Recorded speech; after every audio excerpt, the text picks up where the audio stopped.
আপনারা দেখছেন Kolkata today news. না, এটা আমাদের রেগুলার রুটিন ছিল। এর আগেও আমি যখন কোঅর্ডিনেটর হয়েছি তখনও মগরাহাট, মহেশতলা এবং ডায়মন্ড হারবার ৩টা বিধানসভায় কন্টিনিউয়াস মিটিং করে গিয়েছি। বিভিন্ন সময়ে হয়তো সকালে যদি ডায়মন্ড হারবার করে থাকি, বিকালে মহেশতলায় করেছি, তার পরের দিন হয়তো মগরাহাট পশ্চিমে করেছি। তো নতুন করে কিছু আলাদা ব্যাপার নয়।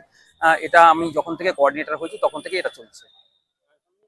বিজেপি ইতিমধ্যে জানিয়েছে যে সমস্ত প্রকল্পগুলো বিলি করেছে তার সব দ্বিগুণ বাড়িয়ে দিয়েছে।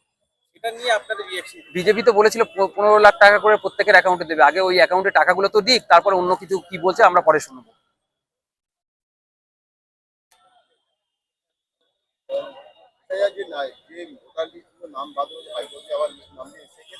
হ্যাঁ, সুপ্রিম কোর্ট আজকে একটা ঐতিহাসিক রায় দিয়েছেন। আপনারা জানেন আমাদের নেত্রী যেদিন নমিনেশন ফিল আপ করেছিলেন সেই দিনই বলেছিলেন যে আমরা মানুষের জন্য আবার বিচার চাইতে যাবো সুপ্রিম কোর্টে। তো আজকে সুপ্রিম কোর্ট রায় দিয়েছে যে যেটা 23 তারিখে ভোট আছে, 21 তারিখ পর্যন্ত ট্রাইব্যুনালে যাদের নাম আর কি অ্যালাউ হবে তাদেরকে ভোট দেওয়ার অধিকার দেওয়া হবে। এবং আমাদের ক্ষেত্রে যেটা লাস্ট পেজের আছে আর কি, 27 তারিখে লাস্ট প্রচারের টাইম আছে, সেই পর্যন্ত ট্রাইব্যুনাল যেটুকু অ্যাপ্লাই করবে, যাদের নাম আর কি অ্যালাউ করবে, তাদেরকে আবার ভোট দেওয়ার সুযোগ দেবে। এটা পুরো তৃণমূল কংগ্রেসের জয়, আমার নেত্রীর জয়। আপনারা জানেন আমাদের সুভাষিস দা বা আমি যখন প্রচারে বেরোচ্ছি, সাধারণ মানুষ রাস্তায় নেমে আসছে আশীর্বাদ করার জন্য, দোয়া করার জন্য যে মমতা বন্দ্যোপাধ্যায় এবং আমার সাংসদ অভিষেক বন্দ্যোপাধ্যায় যে ডেভেলপমেন্টের কাজ করেছে মহেশতলা জুড়ে বা ডায়মন্ড হারবার লোকসভা জুড়ে, তার জন্য মানুষ, সাধারণ মানুষ যখন তৃণমূল কংগ্রেসের কোনো প্রার্থী যখন রাস্তায় নামছে, যখন প্রচারে যাচ্ছে, তখন তারা আশীর্বাদ করার জন্য রাস্তায় নেমে আসছে, রাস্তায় দাঁড়িয়ে তারা সকলে আশীর্বাদ দোয়া করছে। রীতিমতো দিলীপ ঘোষ বলেছিলেন কয়েকদিন আগে আমরা সরকার করছি, আপনারা ওরা বলছেন আপনারা সরকার করবেন, ওরা সরকার করবে। তাহলে পশ্চিমবঙ্গে আপনারা বলুন এই মুহূর্তে দাঁড়িয়ে আপনারা কত আসন? আমরা 225-এর উপরে আসন পাবো। 225 আসন? একদম 225-এর উপরে। ডায়মন্ড হারবার ক্ষেত্রে কটা আসন হয় ধরে রাখতে পারবেন? ডায়মন্ড হারবার লোকসভায় 7-এ 7 এবং প্রত্যেকটা 1 লাখের উপরে মার্জিনে জিতবো আমরা। নির্বাচন কমিশন তো সব জায়গায় নির্বাচন নাকা চেকিং করেছে ইসিআই, মানে ইসিআই ইনস্ট্রাকশনে নাকা চেকিং হচ্ছে, আপনারা সবাই জানেন। ভারতবর্ষের নির্বাচন কমিশন ওনারা তো সব জায়গাতেই মানুষকে হ্যাকেল করছে। এসআইআর দিয়ে শুরু হয়েছে। এসআইআর কি কম বড় হ্যাকেল নয়? 7 কোটি 10 কোটি মানুষকে হ্যাকেল করেছে এসআইআর মাধ্যমে। মানুষ তার জবাব ব্যালট বক্সে দেবে। তো এখন নাকা চেকিং চলছে। 1 কিলোমিটার যেতে যেতেই পুলিশ গাড়ি দাঁড় করিয়ে মহিলাদের নামিয়ে গাড়ি চেক করছে, কিছু বাকি রাখছে না। ঠিক আছে, তো সুতরাং ইসিআই এই যে ইসিআই এর যে নাকা চেকিং বলুন, এসআইআর বলুন, যে হ্যাকেল করছে মানুষকে। 29 তারিখ এবং ফার্স্ট ফেজ 23 তারিখ, সেকেন্ড ফেজ 29 তারিখ ব্যালট বাক্সে বিজেপি বুঝতে পারবে এসআইআর এর ফল। আপনারা দাবি রেখেছিলেন যে স্কুলে যেগুলো সরকারি স্কুল আছে সেই স্কুলে কেন্দ্র বাহিনী রাখা হলে স্কুলে পঠন বন্ধ হবে।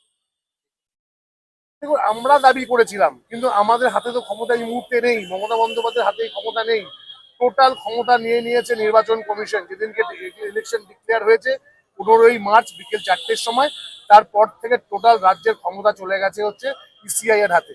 দেখলেন না ওরা কিভাবে স্বরাষ্ট্র সচিব থেকে শুরু করে, হোম সেক্রেটারি থেকে শুরু করে, চিফ সেক্রেটারি থেকে শুরু করে, আইসি ওসি বিডিওদের যেখানে খুশি ট্রান্সফার করে দিচ্ছে।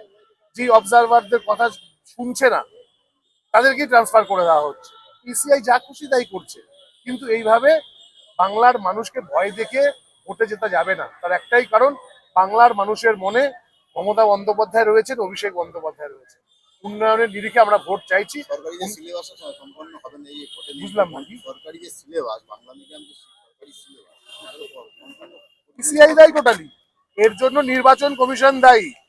এই যে বাংলার এই যে সিলেবাস গুলো কমপ্লিট হবে না, আজকে থেকে 10 দিন 15 দিন আগে থেকে স্কুলগুলোকে নিয়ে নিয়েছে, সিলেবাস কমপ্লিট হবে না, এর জন্য ইসিআই দায়ী, অবশ্যই ইসিআই দায়ী।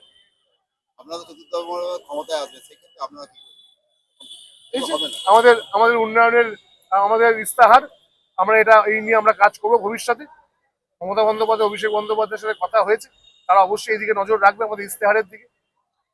আমিনুল্লাহর কাছে একটা প্রশ্ন, আপনি ইউথ জেনারেশনকে রিপ্রেজেন্ট করছেন, আপনি ভোটে দাঁড়িয়েছেন। ইউথ যারা নতুন ভোট দেবে সেই সমস্ত ভোটারদের কাছে আপনি ইউথ জেনারেশনের তরফ থেকে কি বার্তা দেবেন? একটাই ব্যাপার, যেটা আপনারা জানেন যে পশ্চিমবঙ্গে টোটাল বামফ্রন্ট আমলে 12খানা ইউনিভার্সিটি ছিল, এখন সেটা বেড়ে 42খানা হয়েছে। তো যারা ইউথ আছেন, যারা নব প্রজন্ম, নতুন প্রজন্মের যারা আছে, তাদের আর পড়াশোনার জন্য বাইরে যেতে হয় না। এখন পশ্চিমবঙ্গের মধ্যেই তারা পড়াশোনা করতে পারে এবং তাদেরকে বলবো তৃণমূল কংগ্রেসের সাথে থাকতে, উন্নয়নের সাথে থাকতে। তাদের ফিউচার অবশ্যই তৃণমূল কংগ্রেস সরকার দেখবে।